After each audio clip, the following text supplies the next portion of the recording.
Dari atas, sebenarnya kalau pemerintah selamat pagi, salam sejahtera bagi kita semua. Pikir diskusi adalah mengalir, nanti kita pandu berdua dengan Bapak Domo. Dan pertama sekali kami akan memperkenalkan masing-masing dan kami undang kepada narasumber untuk maju ke depan. Dan setiap diskusinya nanti akan kita pandu semuanya berdasarkan dari moderator sebagai pemandu dan juga untuk mengarahkan jalannya diskusi. Saya pikir kita sudah mendapatkan sambutan dari panitia tadi. Lebih dan kurang kita langsung saja. Okay? Baik, untuk narasumber yang pertama, seperti yang sudah kita tertulis disampaikan oleh panitia tadi, kami undang Bapak Rudy Yohanes untuk maju ke depan. Baik. Dan kedua, Bapak Hadi Iskan LS Mokoginta. Kami persilakan Bapak, silakan.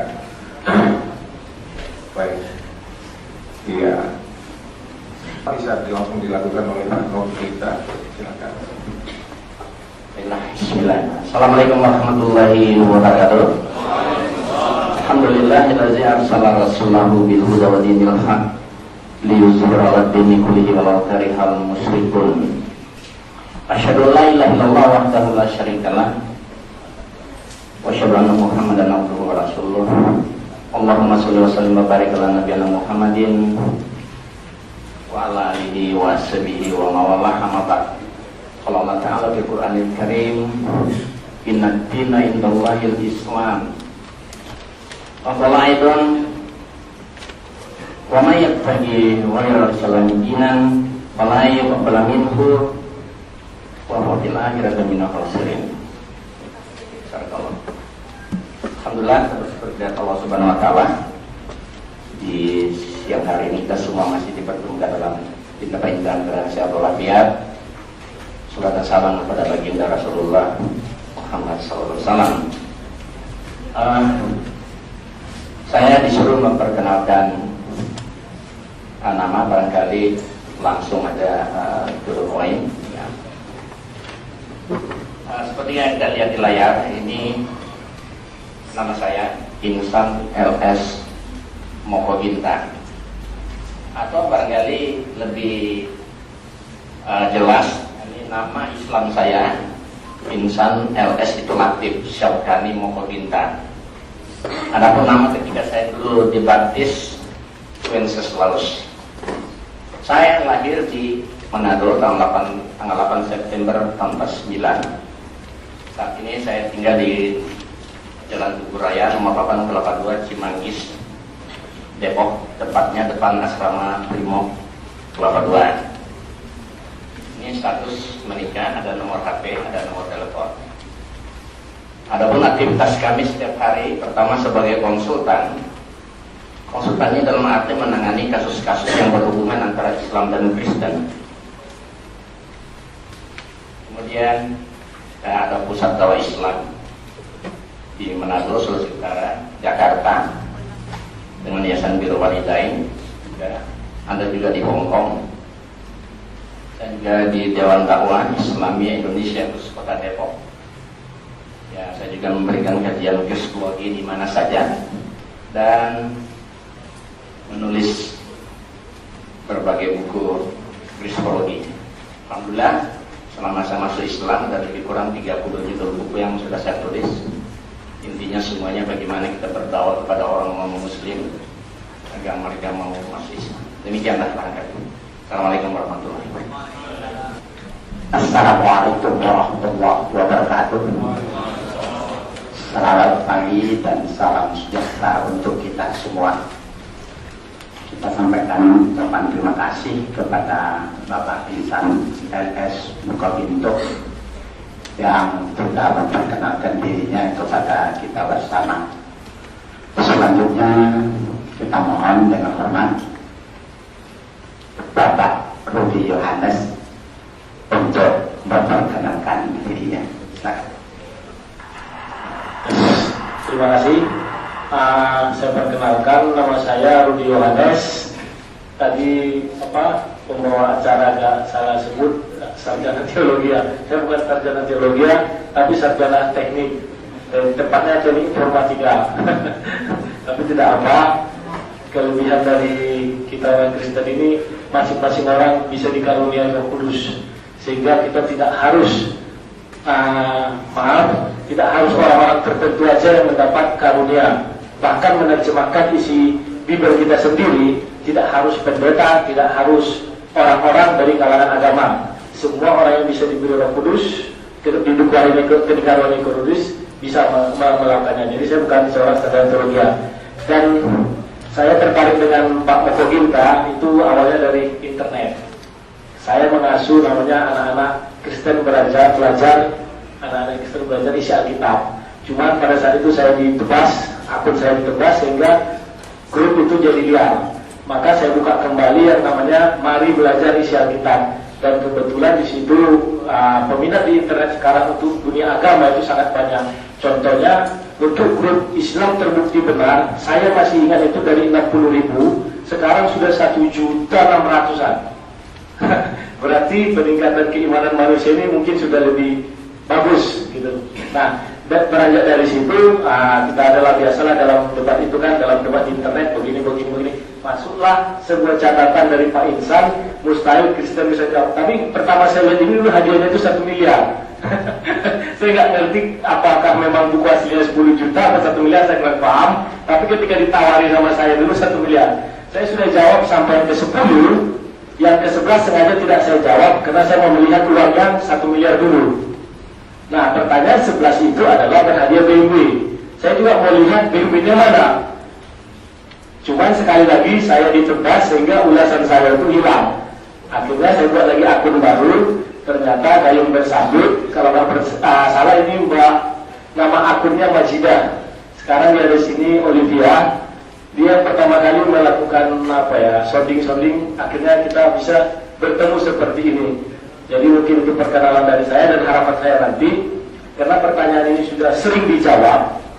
Bahkan ada yang dari Advent, ada yang dari kemarin terakhir kalau nggak salah Pak Budi Pak Budi Asali. Itu sudah ketemu dengan beliau, kalau nggak salah menurut Pak Budi 2 kali, dan bukunya sudah ada, cuma saya juga belum baca. Mungkin biar lebih menarik lagi, mungkin ada ide-ide dari Pak Moko Ginta yang baru, silakan. Saya akan coba menjawab dengan keimanan saya. Yang saya imani adalah Alkitab. Tapi jangan salah, saya adalah punya hak untuk membaca Quran. Itu tidak bisa dihalangi siapapun. Makanya satu hari mungkin saya membaca Quran itu lebih dari 20 ayat. Cuma memang saya nggak hafal terus. Maklum itu hal yang biasa. Dan basic saya untuk belajar Islam dulu saya kuliah di Universitas Ahmad Dahlan. Memang SKS yang saya ambil mengenai studi Islam itu cuma 8 SKS. Dan kebetulan nilai saya A semua. Nah ini kawan-kawan saya Muslim pun bingung. Orang itu dapat B, saya dapat A. Itu kita masih ada fotokopi ijazahnya, nanti bisa dilihat. Ada studi Islam 1, 2, 3, sampai 4. Dan dulu saya pengalaman untuk rohani, saya sempat jadi ateis. Ateis itu 6 tahun. Saksi Jehovah mulai dari SMP sampai SMA sudah saya lewati. Kalau kecil saya itu dididik di Katolik. Sesudah SMP, HKBP. Sesudah itu sempat bergaul dengan saksi Jehovah mulai dari SMP sampai SMA. Ketika kuliah saya kembali jadi ateis lagi. Itu hampir 6 tahun. Sesudah itu saya belajar Islam 2 tahun. Baru akhirnya saya menemukan jawaban bahwa menurut saya bahwa hanya Bible yang mampu menjawab pertanyaan dunia, termasuk pertanyaan ateis. Pertanyaan ateis sekalipun Bible mampu menjawab. Akhirnya saya kembali ke HKBP. Tapi saya sekarang tidak berpedoman bahwa saya di AKBP adalah paling benar. Tidak. Saya menganut paham seperti yang ditulis Paulus di Korintus. Jangan katakan kau dari golongan Apolos, jangan kau katakan kau dari golongan Kefas. Seperti itu kira-kira. Adakah Kristus terbagi-bagi? Kristus tidak terbagi-bagi. Saya juga sedih melihat kekristenan sekarang ini terbagi-bagi. Terus terang, saya ini orangnya Kalau salah saya kata salah, kalau benar saya kata benar. Bahkan saya pernah debat sama Pastor Wenas, itu seorang lumayan terkenal ya. Kita debat sampai lama itu ada seminggu mengenai beberapa konsep kekristenan. Jadi mungkin itu yang saya sampaikan. Terima kasih. Terima kasih kepada Pak Rudi Yohanes atas perkenanannya.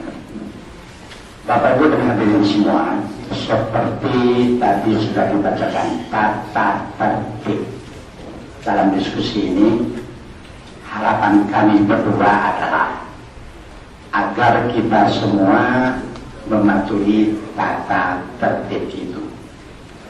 Yang kedua, harus kita ingat bahwa dialog yang dilakukan ini adalah untuk saling mengedepankan dan atau disebutnya sering pendapat, tidak untuk saling menghujat. Kita mohon kepada seluruh peserta agar dapat menimba ilmu dari pertemuan yang sangat berbahagia ini. Terakhir, apapun keputusan Bapak Ibu dalam menerima paparan-paparan ini, itu adalah hak prerogatif Bapak Ibu semua. Tentu baik Pak Rudi Yohanes, Bapak Insan Mokoginta tidak akan memaksakan sebuah paham kepada siapapun, karena memiliki iman, kepercayaan atau beragama adalah hak asasi semua kita. Tapi untuk mengenal lebih jauh semua ajaran-ajaran agama, tentu kita ingin mendapatkan informasinya dari para tokoh, para ilmuannya, dalam istilah Islam, para ulamanya, sehingga apa yang kita dapatkan itu menjadi sesuatu kebenaran yang menurut nalar dan rasa kita, serta dasar-dasar yang dikedepankan itu memang benar menurut kita.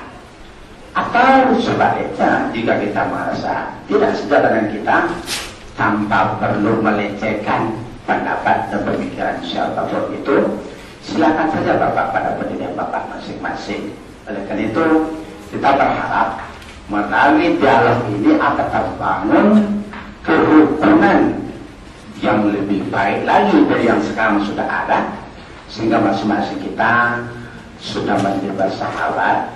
Karena memang apalagi dalam Islam kita memanggil, mari kita kepada kalimatul sawa bainana, kepada kalimat yang sama, bahwa kita percaya kepada Allah dan mengabdi kepadanya. Itu sama. Oleh karena sekali lagi kami ingatkan, kalau nanti bapak-bapak umpamanya berbicara, lalu kemudian kami anggap keluar dari topik, dengan segala kerendahan hati, izinkan kami menegur Bapak untuk merhentikan Bapak berbicara. Kepada masing-masing narasumber kita akan kita berikan waktu kurang lebih 15 menit. Saya percaya waktu itu amat singkat, tapi tentu yang akan saya berikan masalah pokok pembicaraan yang barangkali memang amat penting untuk disampaikan. Karena sekali lagi masing-masing akan kita berikan waktu selama 15 menit. Yang pertama akan kami serahkan kepada Bapak Insan NS Mokoginta. Terima kasih. Baiklah, terima kasih. Hadirin yang berbahagia, sesuai dengan tema ini, mustahil Kristen bisa menjawab pada dia mobil BMW. Buku ini kami tulis sudah sekitar 5 tahun, dan sampai saat ini belum ada satupun yang bisa menjawab. Makanya saya merasa, wah, luar biasa Pak Rudi ini bisa menantang untuk menjawab. Makanya saya penasaran, jauh-jauh dari Jakarta saya datang. Tapi pada dasarnya buku ini pernah dijawab oleh pendeta dari Bekasi beberapa tahun lalu, tapi tidak terjawab. Kemudian juga sudah dijawab oleh pendeta Budi Asadi dan pendeta Esra dari Kupang. Waktu itu kami debat di Universitas Islam Muhammadiyah Sidoarjo. Dan VCD-nya ada. Ini VCD perdebatnya debat ya, berhadiah BMW mustahil Kristen bisa menjawab. Kami lihat sekali betapa pendeta budaya Islam tidak bisa menjawab sama sekali, malah dia ditertawakan oleh jamaah. Ini ada di rekamannya ketika membahas tentang berhadiah BMW. Memang kami sudah 2 kali debat sama dia, tapi satu tema lain. Tema berhadiah BMW sudah dibahas. Nah, ada 11 pertanyaan seperti kita lihat di layar ini. Ada 11 pertanyaan. Setiap pertanyaan diberi hadiah 10 juta. Nah, pertanyaan pertama kita lihat, ya, mana pengakuan Yesus di dalam Alkitab bahwa dia beragama Kristen? Ini saya merasa ini satu pertanyaan yang wajar-wajar saja. Umat Kristen ini kan kaitannya, coba periksa KTP-nya kan Kristen. Wajar bahasa membuat satu pertanyaan seperti ini. Adakah tertulis dalam Alkitab Yesus beragama Kristen? Kemudian yang kedua, mana ajaran Yesus ketika dia berumur 13 sampai 29. Sebab setahu saya di Alkitab ada tertulis umur 12 dan 30 dia muncul. Jadi 17 tahun separuh dari umur Yesus itu tidak ada kisahnya di dalam Alkitab. Jadi ini pertanyaan mana? Ya, ajaran Yesus yang terdalam Injil ketika dia umur 13 sampai 29. Kemudian ketiga, mana ayatnya ucapan Yesus dalam Alkitab, akulah Allah Tuhanmu maka sembahlah aku saja. Saya merasa ini satu pertanyaan yang wajar. Umat Kristen menyembah Yesus sebagai Tuhan. Kan wajar saya mengadakan pertanyaan, ada nggak kata Yesus, akulah Allah Tuhanmu maka sembahlah aku saja? Ada enggak? Setahu saya yang ada, Yesus menyuruh menyembah hanya kepada Allah, baik Quran maupun Bible ada. Ya. Kemudian yang berikut keempat, mana ya firman Allah tertulis dalam Alkitab, katanya akulah yang mewahyukan Alkitab dan aku pula yang menjaganya. Ya. Kenapa pertanyaan disajukan? Ya. Karena umat Kristen itu kan ditanya selalu mengatakan bahwa Alkitab itu 100% firman Tuhan. Ya. Kalau memang betul-betul Alkitab 100% firman Tuhan, Allah yang betul-betul wahyukan, tentu ada dong jaminan dari Allah, akulah yang mewahyukan Alkitab dan akulah yang menjaganya. Ada enggak? Saya itu satu pertanyaan yang wajar. Kemudian yang keenam, mana perintah dari Yesus atau Tuhan dalam Alkitab untuk beribadah masuk gereja hari Minggu? Apakah tidak wajar pertanyaan saya? Sebagian besar umat Kristen masuk gereja hari Minggu. Ada enggak perintah Allah Yesus masuk gereja atau beribadah atau mengkuduskan hari Minggu? Setahu saya ada, kalau ingin mengkuduskan itu hari Sabat. Seumur hidup Yesus tidak pernah sekalipun mengkuduskan hari Minggu atau masuk gereja atau beribadah hari Minggu. Selalu hari Sabat, hari Sabtu. Bahkan ancamannya hukuman mati kalau tidak mengkuduskan hari Sabat. Kenapa kok hari Minggu yang jangan dijadikan hari ibadah? Itu satu pertanyaan saya, salah satu yang wajar. Kemudian yang kedua, mana dari Alkitab Yesus 100% Tuhan, 100% manusia?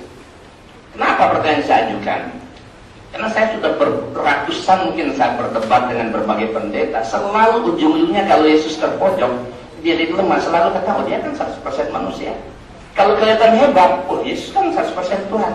Nah, jadi pertanyaan saya, ada nggak dalil tertulis dalam Injil atau kita Yesus 100% Tuhan, 100% manusia? Ada nggak?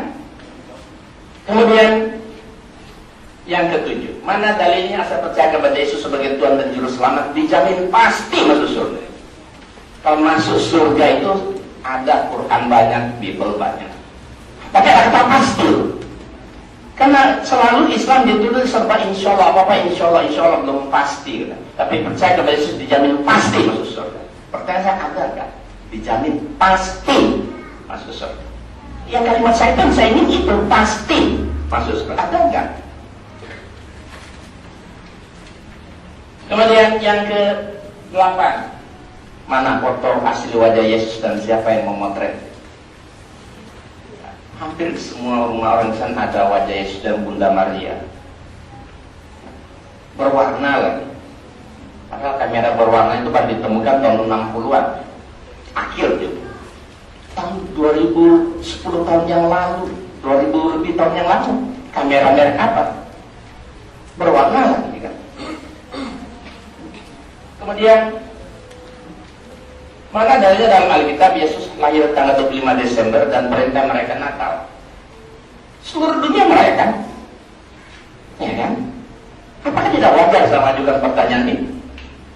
Ada nggak dalil Yesus lahir tanggal 25 Desember dan perintah mereka Natal?